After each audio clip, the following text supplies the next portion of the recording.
Just so Blaine can see how tight it is. This one might be a little bit tighter. This is a bigger arm. That's it. Get down.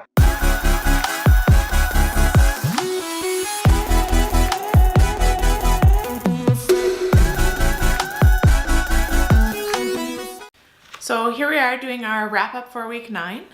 The last few weeks we've been a little bit behind getting our videos done. This weekend we're at home, we're not traveling, so it should come out relatively on time. Last weekend we were in Gillette, Wyoming to train with Blaine. Last week in our weekly recap, we recapped the Friday and Saturday workout that I did there.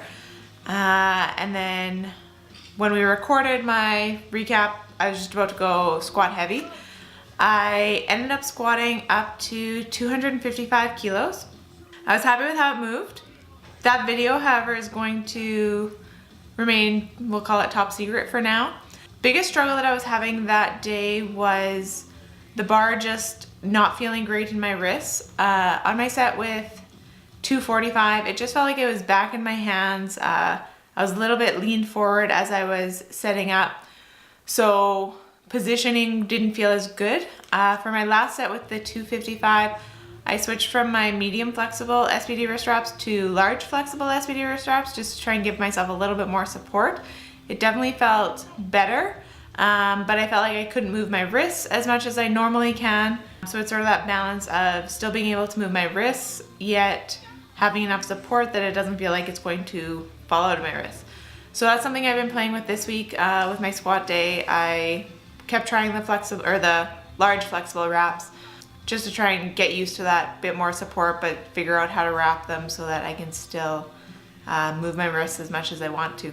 So yeah, last Sunday was our last day training in Wyoming. Tons of stuff learned while down there, and just different tweaks for the gear, different ways of looking at how to put it on. Since being down there last weekend, we tightened up my bench shirt one more time, and then I actually put it on Tuesday again as programmed and worked up to some heavy singles again. This week was all singles in gear.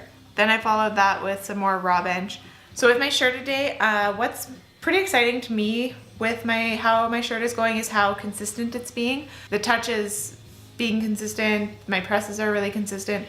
In the shirt previously leading up to some meets, especially like World Games last summer, I was hitting some big numbers in training, but I'd have a couple of really bad bench days and then one good one, and then bad bench days and then a good one. So it was pretty inconsistent, and the good ones were more of outlier sets or outlier days, whereas right now being in the shirt is really consistent.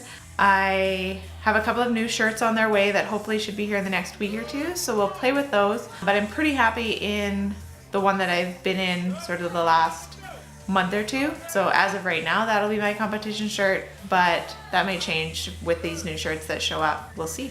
The shirt I'm in right now is just a stock 38 Super Katana, not low cut collar, with the arms taken in a little bit.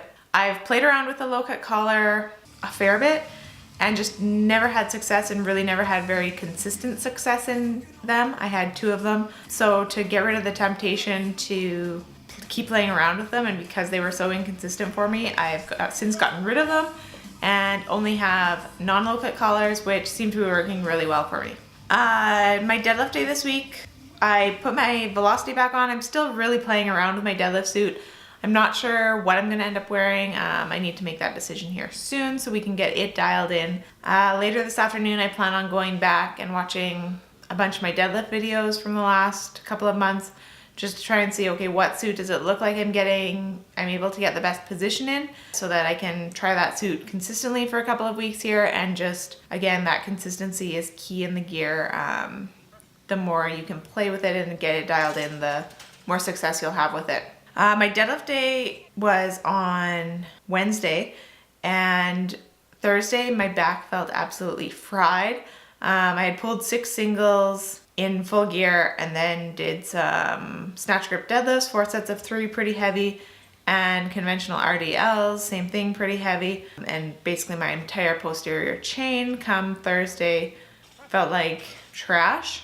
but hopefully that'll translate into a good thing in the end. It's feeling better today. I've been pretty good with a little bit of extra foam rolling and warm baths before I go to bed just to try and relax everything, which I think definitely has been helping.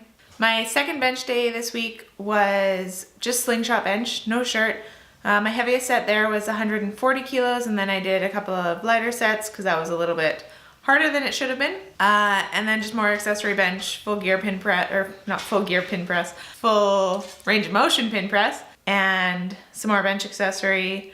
Friday I had more raw work, some parallel or 2 inches above parallel pause squats, working up to 162.5, and then some iso deads. I've been doing iso deads for the last, I don't know, probably 6 weeks or so. They've been in the program quite a bit. We just got our squat safeties, another piece of metal welded on the bottom, so now it's a flat piece of metal, which was way better to do them with. Doesn't throw me around as much, so those are much less frustrating to do than they have been in previous weeks. Yesterday I also had Blaine's favorite accessory movement program, Bulgarian split squats. I haven't done them in probably, I think they weren't in the last 4 weeks, so it's probably been 4 weeks since I've done them. I feel like my glutes are destroyed today, but it's okay. I'll get stronger from it. I worked up to 95 kilos for 6s on those with the safety bar. Singles this past week on everything. Really happy with how things are moving. The only thing that could be moving a little bit better would be my deadlift, but mostly it's that I'm working on positioning a lot and just trying to perfect that. I feel like once we get that dialed in, things will sort of start to improve and start to roll a little bit better as far as weight goes. As far as body weight this week, I had a little bit of an increase in calories on Tuesday when I checked in with Kristen, and since then my weight's been pretty much hovering low 73s.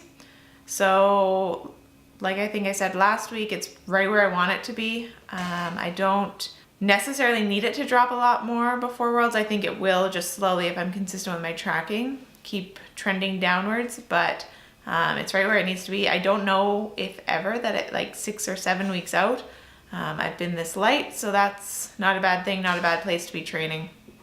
I tell a lot of people when I'm talking to them about their body weight, ideally if you can be training at your body weight, things are gonna be a lot better, especially with equipped, because the gear plays such a role, and how the gear fits plays such a big role.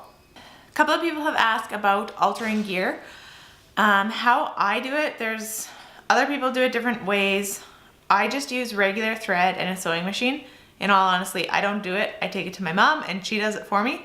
But all we use is just like a heavy duty needle. So I think it's a denim needle that we've got. Before we had done that, lots of times the needle would break or get bent, and then it was really frustrating for her. So once we figured out, okay, if we get a heavier duty needle, then it'll be easier. It's been a lot easier for her. And then we just use regular thread, going over it probably 6 or 8 times. So I'll show you one of my deadlift suits here. So I've taken this up 4 times, and I'll just take it up little by little. I don't usually try and do huge jumps because then it doesn't go so well. 6-ish stitch rows across, with regular thread and a heavy duty needle.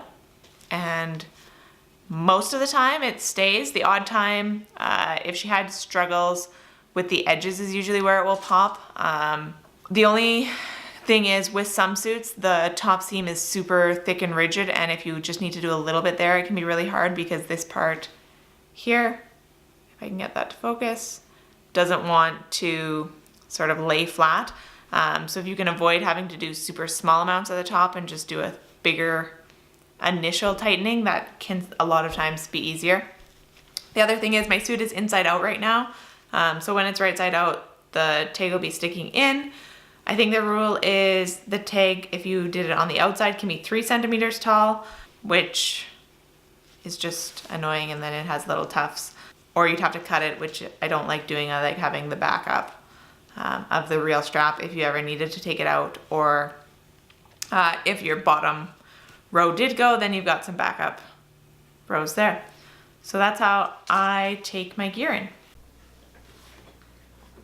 So after recording yesterday, I realized I didn't talk about everything I wanted to talk about altering gear and when to alter gear, was more of the question that was asked. So I wouldn't alter any gear until you're consistent in the tightness of the shirt or suit that you're in currently. Consistently making competition legal lifts, so hitting depth or touching your chest and it's a smooth press.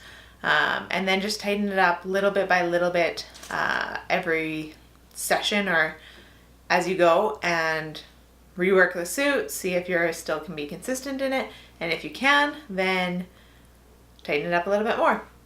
My gear varies on how tight it is. I can get both my squat suit and my deadlift suit on pretty easily myself. Getting them off can be a little bit more of a challenge than anything. But yeah, tighten it up once you're consistent in the gear.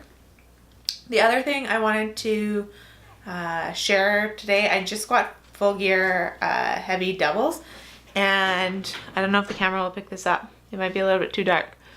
But my splotchiness, you can see all these little red dots, broken blood vessels in my face. That's from squatting in the gear. It's pretty normal, not concerning, just really ugly looking. And yeah, some people get like bloodshot eyes, which is pretty gross. I think that's only happened to me in a little tiny corner of my eye once or twice. So thankfully that doesn't happen all the time, but it is a part of it. It's not a big concern when it happens. Usually for me right now, it goes away in a couple of days and a little bit of cover up and it's barely noticeable. So that's just another beautiful thing about equipped lifting. So that's it for week 9. As always, be sure to like this video, subscribe to us on YouTube, and let us know of any comments. Next week, Ryan and I are going to address a couple of questions that we've gotten from you guys about how we work it between the two of us, as far as life, lifting. So if you have any questions for Ryan specifically, or for Ryan and I to sort of feed off of, be sure to let us know in the comments below, or shoot us an email, or send us a message on Instagram. See you next week.